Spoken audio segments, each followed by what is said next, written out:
রাখে। আসসালামু আলাইকুম স্যার। ওয়ালাইকুম আসসালাম। স্যার একটু সাহায্য চাইতেছি স্যার।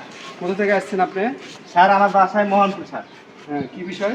আমার মেয়ের বিয়ে স্যার, আমি গরিব স্যার, আমার মেয়ের বিয়ের টাকা পয়সা লাগবে, তো ওই জন্য আমি টাকা পয়সা পাচ্ছি না, তাই একটু সাহায্য চাই বলছি স্যার। আচ্ছা ঠিক আছে, আমি আপনাকে যতটুকু যা পারি দিচ্ছি।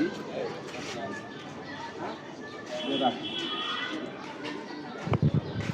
স্যার আচ্ছা ঠিক আছে, এই, এই, আপাতত 50 এই টাকা। লোক, আপনারা সেদিনকার হলো আপনার বিটির বিয়া বলে টাকা লেগে গেলেন, কবে স্যার ভাই? সেদিনকার তো লেগে গেলেন। না না, আমি আসিনি ভাই। ওই আপনি এসছেন, এই লোকের তো কোনো মেয়েই নাই। আপনার তো কোনো মেয়েই নাই। হ্যাঁ? হ্যাঁ, আপনি বড় লোক দেখে খালি টাকা নিতে চান। ওই দেখি তোর ব্যাগে কি আছে। দেখেন স্যার, কিছু নেই। এই যে টাকা দেন, টাকা দেন, টাকা দেন।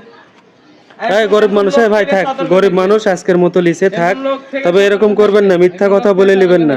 মিথ্যা কথা বলে মানুষের কাছে টাকা বলবেন নেয়। আমি গরিব মানুষ, টাকা সাহায্য দিয়ে দেন। নেশা করে, বুঝতে স্যার আমি পারছেন? গরিব মানুষ স্যার, আমি দেখেন নেশা করে, আমি দেখেন অসুস্থ স্যার, দেখেন চোখ মুখ গুলা দেখেন তো, দেখেন নেশা করে কি করেছে দেখেন। স্যার আমি এইসব গরিব লোক থেকে স্যার। ইয়া থাকবেন।